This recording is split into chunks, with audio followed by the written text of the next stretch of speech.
नमस्कार, the Naveen Purohit show में आपका स्वागत है। मैं हूं आपके साथ नवीन पुरोहित और आज हमारे साथ चर्चा करने के लिए मौजूद हैं मध्य प्रदेश कांग्रेस के वरिष्ठ नेता, इस देश के वरिष्ठतम अधिवक्ता और राज्यसभा सांसद विवेक तनखा जी। विवेक जी, आपका इंडिया मणिपुर में बहुत बहुत स्वागत है। विवेक जी, आपकी जो छवि है ना, वो बहुत सहज सौम्य व्यक्तित्व के तौर पर जानी जाती है और अगर आपको किसी बात पर क्रोध आ जाए तो उसके अपने मायने होते हैं। आजकल आपका एक उग्र रूप प्रदेश देख रहा है। प्रमुख सचिव से लेकर सबकी क्लास लगा दी आपने। इस नाराजगी की वजह जानना चाहता हूँ। नवीन जी, सबसे पहले मैं आपको बता दूं कि मैं कोई भी चीज़ क्रोध के मारे नहीं करता हूँ। मैं क्रोध को पास ओवर होने देता हूँ। जब मैं कोई चीज़ करता हूँ तो सोच समझ के करता हूँ। जब मैं कन्विंस हो जाता हूँ कि किसी व्यक्ति के प्रेजेंस से सिस्टम की हानि हो रही है, तभी मैं ऐसा एक्शन लेता हूँ। मैं ब्यूरोक्रेसी को बहुत रिस्पेक्ट देता हूँ। मैक्सिमम ब्यूरोक्रेट्स मेरे फ्रेंड्स हैं। 80% की मैंने मदद की होगी, मगर मैं ब्यूरोक्रेसी से एक इंडिपेंडेंस एक्सपेक्ट करता हूं। मैं एक्सपेक्ट करता हूं कि ब्यूरोक्रेट पार्टी पॉलिटिक्स से हटके समाज के हित में काम करना चाहिए। मुझे वो कलेक्टर्स बिल्कुल पसंद नहीं है जो पॉलिटिक्स करते हैं। उनका काम ही नहीं है पॉलिटिक्स करना। वो एसपीज जो एफआईआर नहीं लिखते हैं पॉलिटिकल पार्टीज के कहने से, मैं बिल्कुल पसंद नहीं करता उन लोगों को। हमको कानून की दुनिया चाहिए, हमको संविधान की दुनिया चाहिए। अगर कोई ब्यूरोक्रेट नेतागिरी करता है तो वो मेरी पसंदीदा नहीं हो सकता।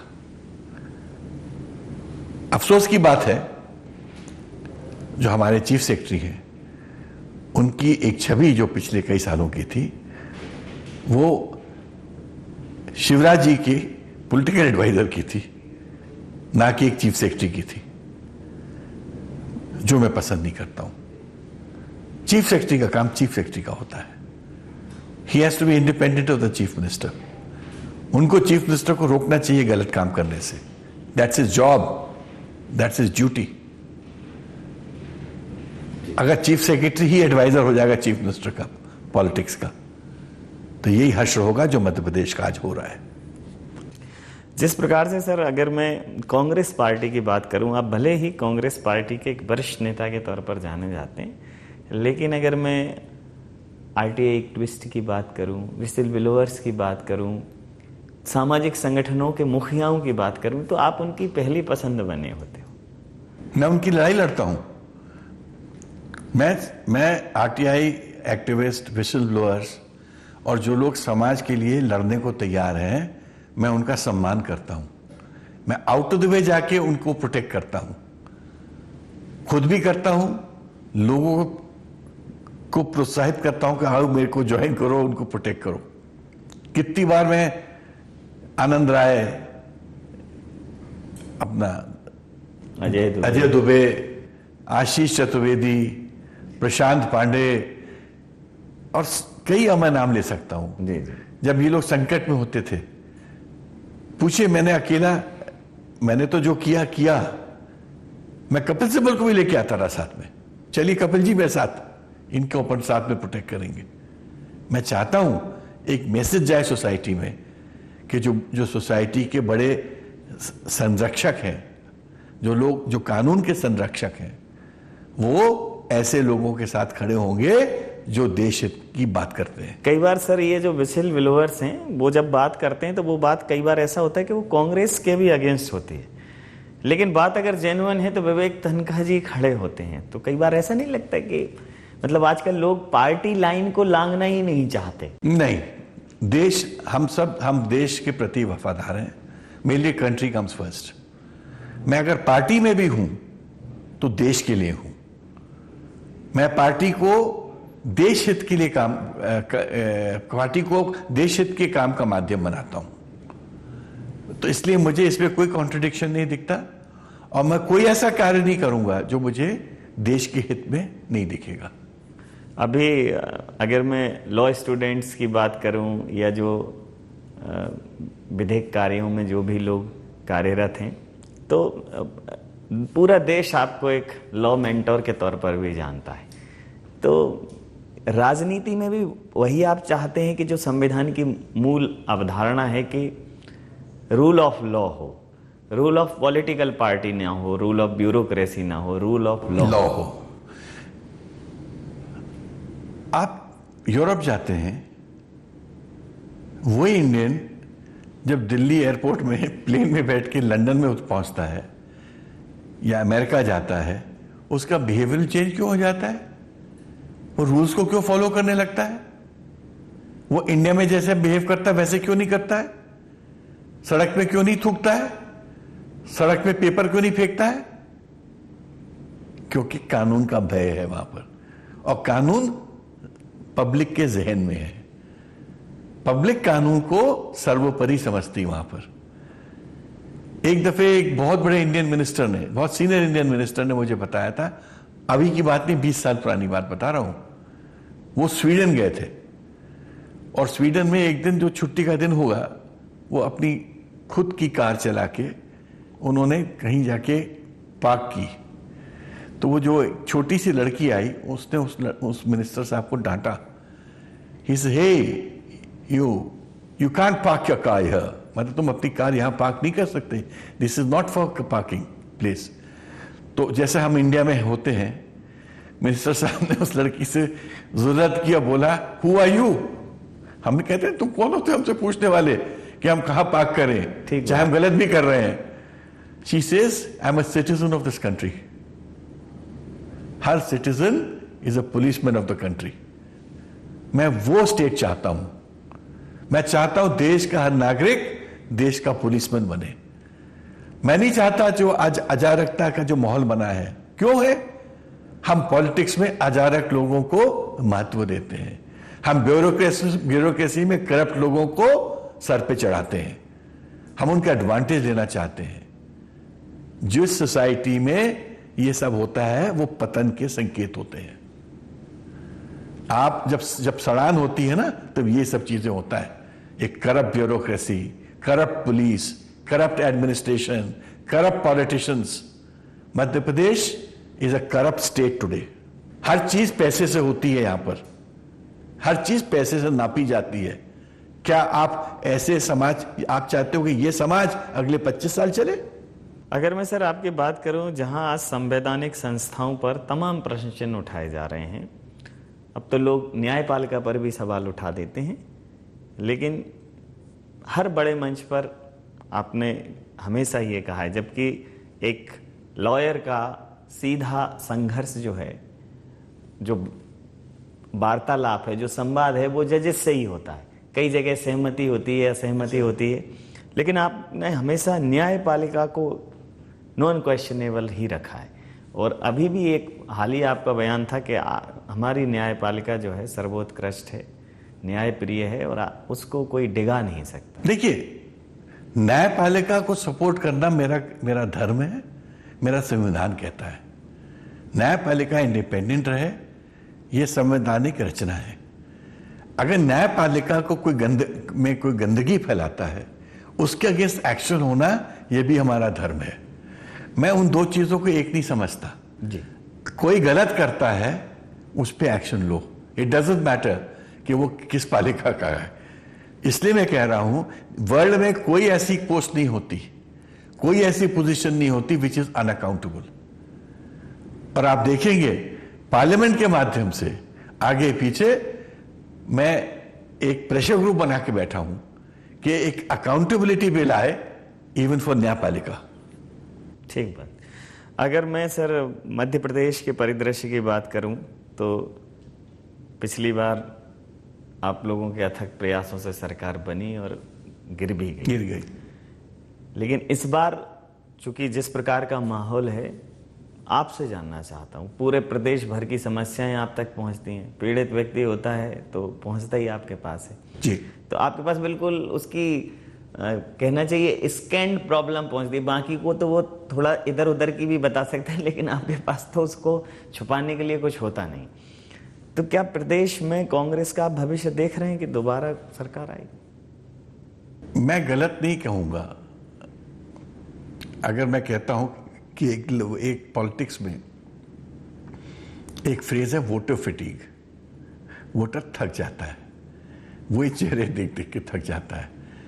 वो किसी के साथ भी होगा, मेरे साथ भी होगा अगर मैं 20 साल तक मुख्यमंत्री बना रहा हूं, क्योंकि लोग चेंज चाहते हैं। ये एस्पिरेशनल इंडिया है। लोग बदलाव के साथ चीजें डिफरेंट होती हैं, न्यू आइडियाज आते हैं, नए तरीके आते हैं। You can't have the same system working for 20 years और आफ्टर 20 years अनदर 10 years, तो थकान हो जाती है। शीला दीक्षित जी एक बहुत अच्छा चेहरा थी, याद है आपको? जी। दिल्ली में कितने अच्छे अच्छे काम उन्होंने कराए थे, पूरी दिल्ली में उनकी तारीफ थी। She was the poster girl of Delhi के, नहीं? बिल्कुल है। और शीला दीक्षित जब थर्ड चुनाव लड़ने गई तो क्या हुआ? थर्ड फोर्थ चुनाव के लिए हार गई। क्यों हारी? वोटर फिटीग। उन्होंने कोई गलत काम नहीं किया था। वो आज भी लोग उनको इज्जत देते हैं, उनकी मेमोरी को रिस्पेक्ट करते हैं, मगर वो अपना चुनाव ही हार गई। वोटर फिटीग। मध्य प्रदेश में वोटर फिटीग हो चुका है। 18 साल और उसमें से कम 15 साल हमारे करंट चीफ मिनिस्टर साहब के हैं। अब उनको देख देख के लोग थक गए। वो थकान अब लोगों के चेहरे में दिखने लगी है। तो जैसे आपने कहा कि शीला दीक्षित जी के अच्छे काम के बावजूद तो प्रदेश में सिर्फ वोटर फिटीग एक फैक्टर है कि जैसा आपने कहा कि now it is corrupt state, कि ये भी एक बड़ा कारण है। वोटर फिटीग के साथ ये एड ऑन प्रोविजंस है। आपका एजुकेशन का इंफ्रास्ट्रक्चर कोलैप्स हो चुका है। क्या है? What is the standard for education? Jabalpur से 10,000 बच्चे बाहर जाके पढ़ते हैं एट अ टाइम, आपको पता है? हमारे हेल्थ इंफ्रास्ट्रक्चर क्या है? ये 21वीं सदी है। हेल्थ क्या, what is the health infrastructure? एक ट्रेन जबलपुर से रोज नागपुर जाती है पेशेंट्स को लेके। तो आपने टर्शरी केयर अस्पताल आए कहां? जो बच्चा बाहर चला जाता है मध्य प्रदेश से, वो लौट के नहीं आता है। क्यों? यहां जॉब अपॉर्चुनिटीज नहीं है। तो आपने क्या किया? ना हेल्थ सेक्टर, ना एजुकेशन सेक्टर, ना एम्प्लॉयमेंट सेक्टर, आपने किसी चीज को डेवलप नहीं कर पाए इस 20 साल में। लोग चाहते क्या है? सरकारें क्यों आती हैं? लोगों के एस्पिरेशंस को फुलफिल करने। खाली पैसे बांट देने से एस्पिरेशंस फुलफिल नहीं होते हैं। पैसा बांटना सबसे इजी काम है, पैसा देना सबसे इजी काम है। इसका मतलब आप सबसे इजी काम करने चाहते हो, डिफिकल्ट काम करने में कोई रुचि नहीं आपकी। आपको तो एस्पिरेशनल मध्य प्रदेश बनाना चाहिए था। नॉलेज सिटीज बनाते, यहां पर नॉलेज यूनिवर्सिटीज बनाते, बाहर से लोग आते यहां। आपके tourism could have been world tourism के मैप पर मध्य प्रदेश को ला सकते हो। कितने सारे देश वर्ल्ड में हैं जो खाली टूरिज्म पे चलते हैं। फुटफॉल देखिए वहां पर टूरिज्म का। भेड़ाघाट जैसा दृश्य इटली में, अगर यूरोप में होता तो वर्ल्ड फेमस होता। और मध्य प्रदेश अपनी जो बुक है उसमें भेड़ाघाट को रखने में भूल जाता है। तो यहां जो सिस्टम है वो फॉल्टी है। ये सिस्टम कंप्लीटली पॉलिटिसाइज्ड है। पॉलिटिसाइज्ड सिस्टम कभी प्रदेश की प्रगति का पार्ट नहीं बन सकता। वो उनका मुख्य उद्देश्य होता है हम सीएम साहब को कैसे चलाएं, जबकि मुख्य उद्देश्य होना चाहिए हम प्रदेश को आगे कैसे बढ़ाएं।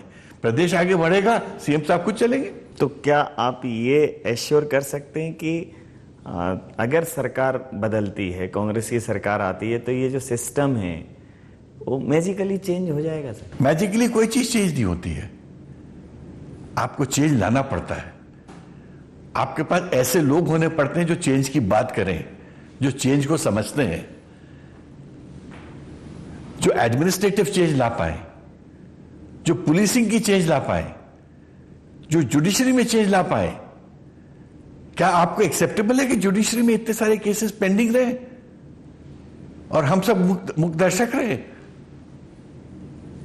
3 करोड़ केसेस पेंडिंग है इंडिया में, लाखों केसेस पेंडिंग है मध्य प्रदेश में। क्या आप नहीं चाहते कि 1 साल में निर्णय हो? बट किसी को उसके लिए सोचना पड़ेगा, इनोवेट करना पड़ेगा, तरीके इनोवेट करना पड़ेगा। तो सर प्रश्न यही खड़ा होता है कि ये जो सवाल वर्तमान सरकार के सामने या वर्तमान तंत्र के सामने है, कल को अगर सरकार बदलती है तो इनके प्रश्न, इनका जो डायरेक्शन है वो आपकी तरफ हो जाएगा। तो क्या आप इनके उत्तर खोजेंगे सर? क्यों नहीं खोजेंगे? नहीं खोजेंगे तो वो सरकार नहीं रह पाएगी अब 5 साल बाद।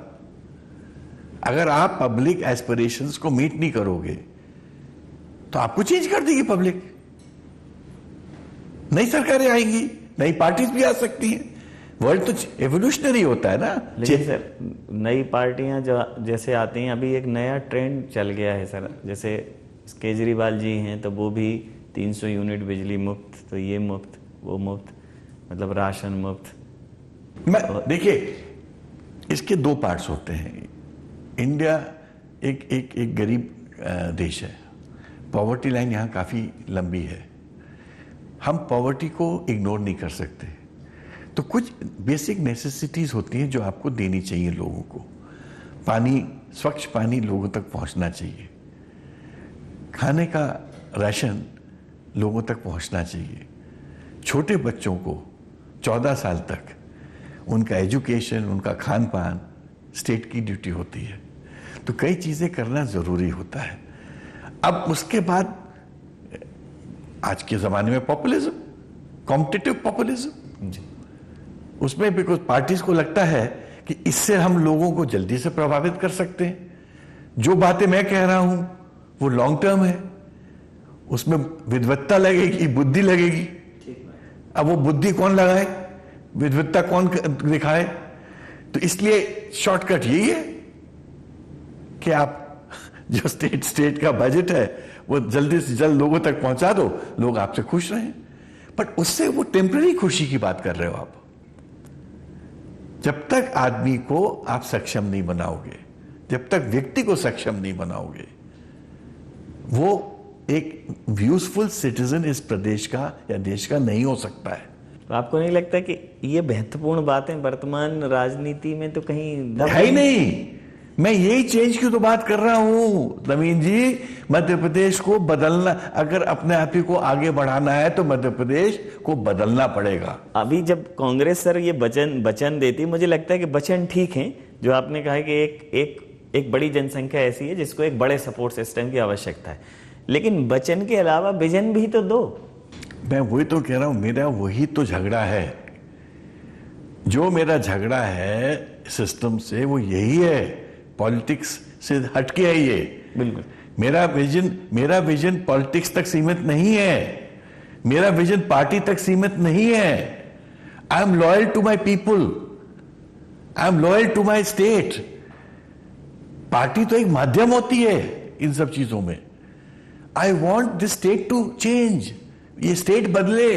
बहुत कोशिश की सर अपने गृह नगर के लिए, जबलपुर में आप पेटीएम वगैरह के कॉल सेंटर लाए, बहुत कोशिश बहुत थोड़ा है, बहुत कम है जो मैंने किया। मेरे को तो लोगों ने अपॉर्चुनिटी नहीं दी, मेरे को तो इलेक्शन हरा दिया, and which for which they will regret all their life. Regret करने से क्या होता?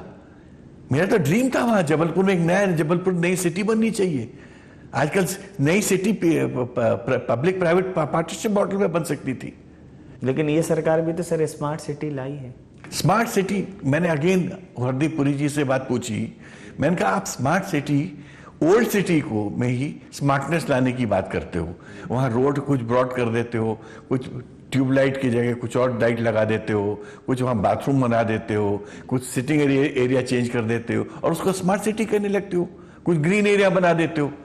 मैंने कहा स्मार्ट सिटी का मतलब न्यू सिटी। तो हरदीप जी ने वैसे बोला मॉडल टाउन। हाँ, मैं हरदीप जी ने बोला मैं आपसे डिसएग्री नहीं करते, पार्लियामेंट में बोला तनखा साहब मैं आपसे डिसएग्री नहीं करता हूं। ये ऑन रिकॉर्ड है सर ये? हाँ, ये पार्लियामेंट में मेरा डिबेट हुआ था, क्वेश्चन था। मैंने कहा साहब मेरे ओपिनियन में smart city is a new city. But हमारा जो स्मार्ट सिटी का कॉन्सेप्ट है जो अभी तो गवर्नमेंट ऑफ इंडिया का है, वो ओल्ड सिटीज के कुछ वार्डों को स्मार्ट बनाने का है। हमको तो वो एक्सरसाइज दिखती है जो पुरानी एक्सरसाइज थी। मुझे जबलपुर में 500-600-800 करोड़ रुपए खर्च हो चुके होंगे, मुझे तो जबलपुर में कोई स्मार्टनेस दिख नहीं रही है।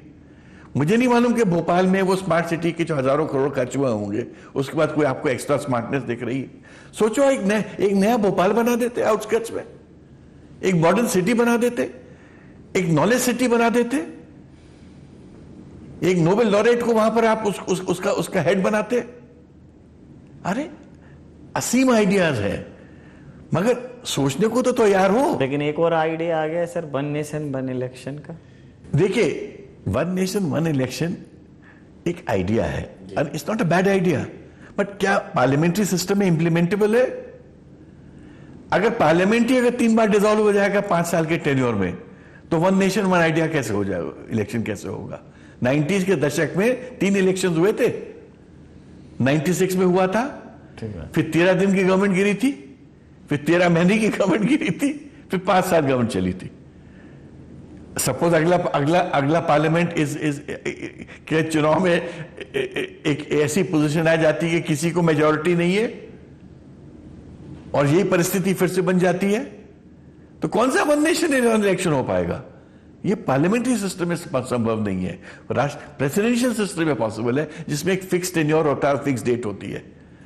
आप हिमाचल में कैसे कराओगे one nation one election? Karnataka में कैसे कराओगे? पंजाब में कैसे करोगे? पंजाब में तो 2 साल पहले इलेक्शन हुआ अभी।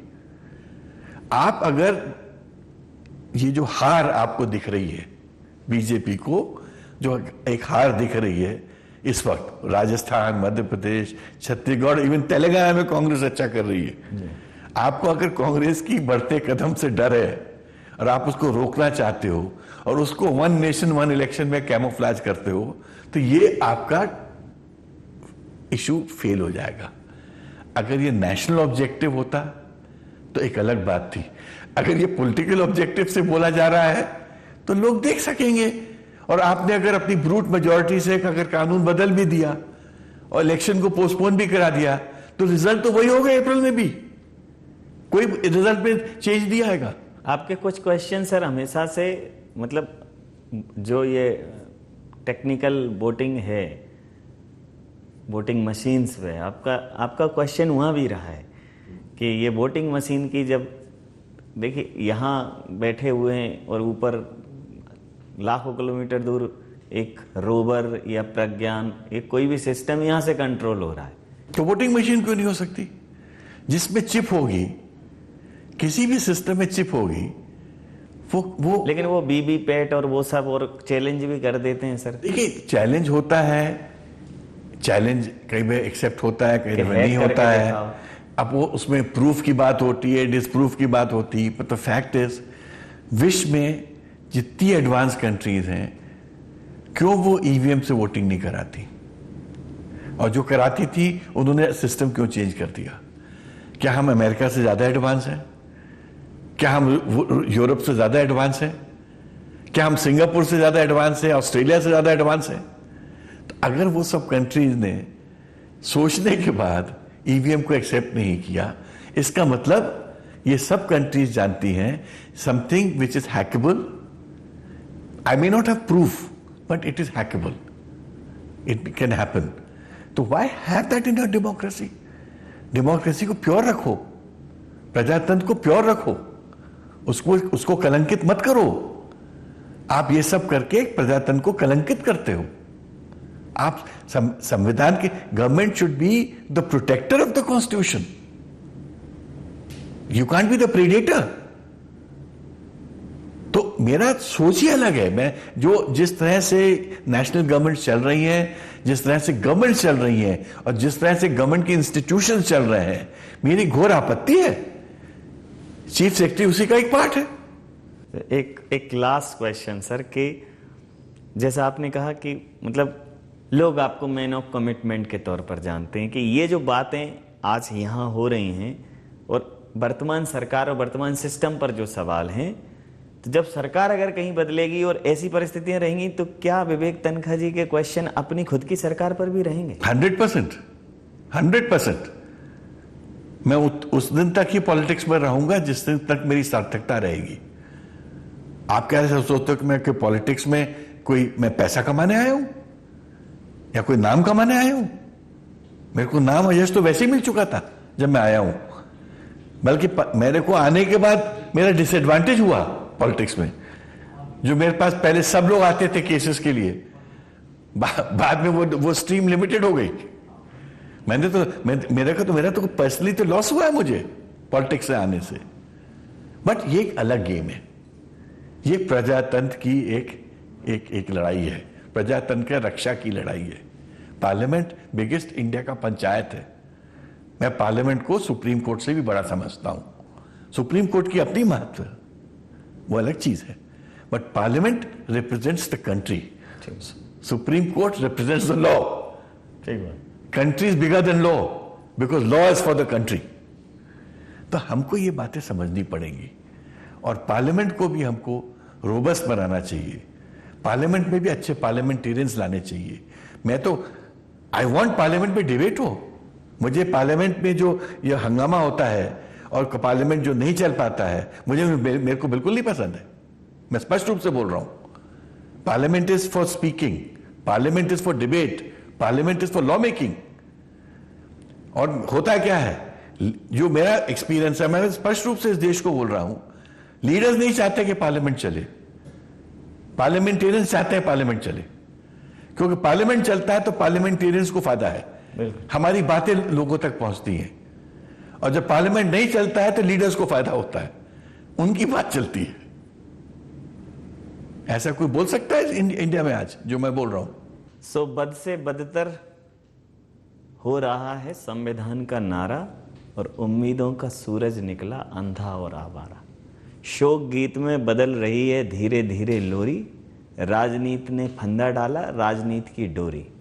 लगता है परवेश समूचा खुद को हार रहा है, लगता है गर्वस्थ स्वप्न को लकवा मार रहा है। लेकिन उम्मीदों का सूरज है मेरा और तुम्हारा, इसको हमें ही बदलना होगा, भले ही सवाल हम खुद के ऊपर खड़े करें। तो ये एक अद्भुत इंटरव्यू, एक अद्भुत व्यक्तित्व के साथ सर, बहुत आपने हमें समय दिया। Thank you so much. हमारे साथ विचार साझा किए। मुझे लगता है कि आपके ये विचार, आपका ये प्रवाह शायद नवयुवकों की रगों में, वोटर की रगों में अगर कुछ एक नई सोच दे दे तो कुछ बेहतर हो। बहुत धन्यवाद। बहुत थैंक यू सो मच।